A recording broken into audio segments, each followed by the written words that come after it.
दुख भोगने वाला आगे चलकर सुखी हो जाता है, मगर दुख देने वाला कभी सुखी नहीं हो सकता। दुख क्या है? दुख का क्या अर्थ है? जीवन सुख दुख का चक्र है।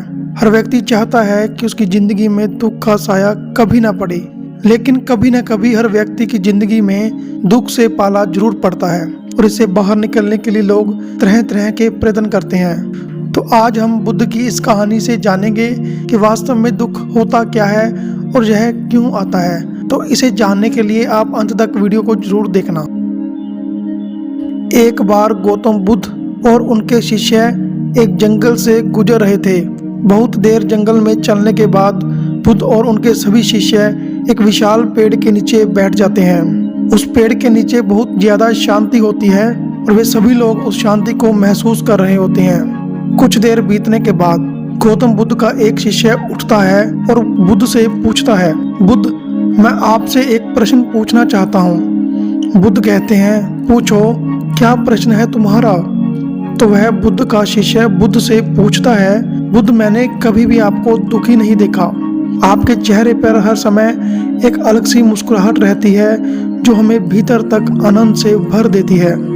आपके चेहरे पर भी एक अलग सी चमक है जो हमें दुख से कोसों दूर कर देती है। पर मैं यह जानना चाहता हूँ कि मेरे भिक्षु बनने से पहले मेरे जीवन में बहुत सारा दुख था, जिसके कारण मैं भिक्षु बन गया। पर मैं अभी तक यह नहीं जान पाया हूँ कि दुख है क्या। क्या आप मुझे बता सकते हैं कि वास्तव में दुख क्या है? तो बुद्ध मुस्कुराते हैं और अपने भिक्षु से कहते हैं, दुख एक विचार से ज्यादा कुछ भी नहीं है। सभी लोग यह सुनकर चौंक जाते हैं और बुद्ध से पूछते हैं, परंतु बुद्ध, विचार तो आते हैं और चले जाते हैं, पर दुख एक बार आ जाता है तो जाने का नाम ही नहीं लेता। तो बुद्ध कहते हैं, मैं तुम्हें एक छोटी सी घटना बताता हूँ। एक नगर में एक धनी सेठ रहता है। उसके पास एक वफादार नौकर है। वह सेठ अपने नौकर पर बहुत विश्वास करता है। वह सेठ अपने नौकर को कभी भी किसी बात के लिए शक नहीं करता, क्योंकि उसका नौकर वास्तव में बहुत ही ईमानदार व्यक्ति है। एक बार उस सेठ को किसी काम से बाहर जाना पड़ता है, तो 2-3 दिनों के बाद जब सेठ वापस लौटता है तो वह वहां से कुछ कीमती वस्तु खरीद कर लाता है। वह उस कीमती वस्तु को अपने कमरे में सजा कर रख लेता है और अपने नौकर से कह देता है कि तुम्हें खास तौर पर इस चीज का ध्यान रखना है, क्योंकि यह बहुत कीमती है और मुझे बहुत पसंद है। नौकर कहता है, मालिक, मैं पूरा ध्यान रखूंगा, आप चिंता ना करें।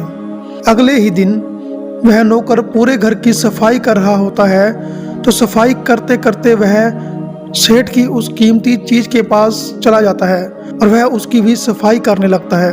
सफाई करते वक्त वह कीमती चीज उस नौकर के हाथ से फिसल जाती है और नीचे गिरकर टूट जाती है। सेठ को यह बात पता चलती है और वह नौकर के पास आता है और नौकर को खूब डांटता है, पर न तो वह उस नौकर को नौकरी से निकाल सकता है, न ही उसे पीट सकता है, क्योंकि वह उसका बहुत ही वफादार है और पुराना नौकर भी है। इसलिए वह डांट कर उसे छोड़ देता है। सेठ अपने उस कीमती चीज के बारे में सोच सोच कर बहुत दुखी होता है।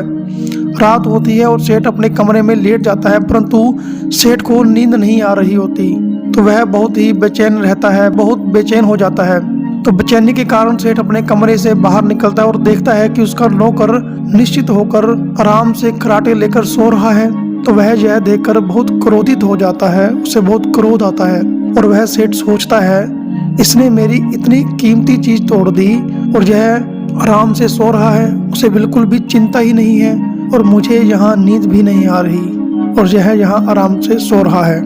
पर सेठ कुछ कर नहीं पाता, क्योंकि वह उसका पुराना है और वफादार नौकर है। सेठ अपने कमरे में वापस चला जाता है। अगले दिन सुबह सेठ सोचता है, मैं इस समस्या से कैसे निकलूं। फिर सेठ को एक तरकीब समझ आती है।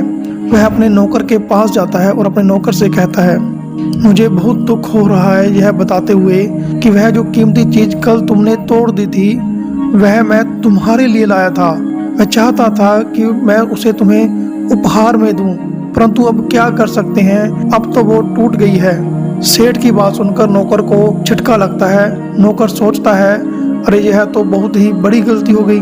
वे इतनी कीमती और महंगी चीज मेरे लिए लाए थे और वो मुझसे ही टूट गई।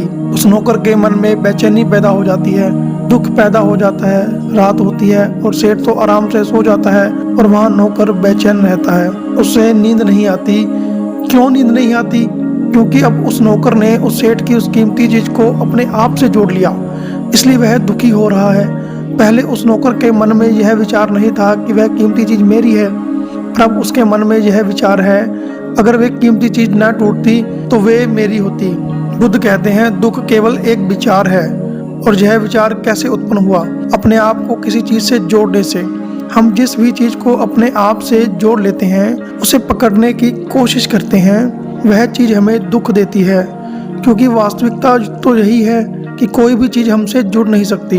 हर चीज आपके पास है, आपकी है, पर कुछ समय के लिए, कुछ समय के बाद वह आपसे दूर हो जाएगी। उस दूर होने की घटना को स्वीकार करें और आगे बढ़ें। इस कहानी को सुनने के लिए धन्यवाद। आपको यह कहानी कैसी लगी हमें कमेंट करके बताएं और हमारे चैनल को सब्सक्राइब कर लें।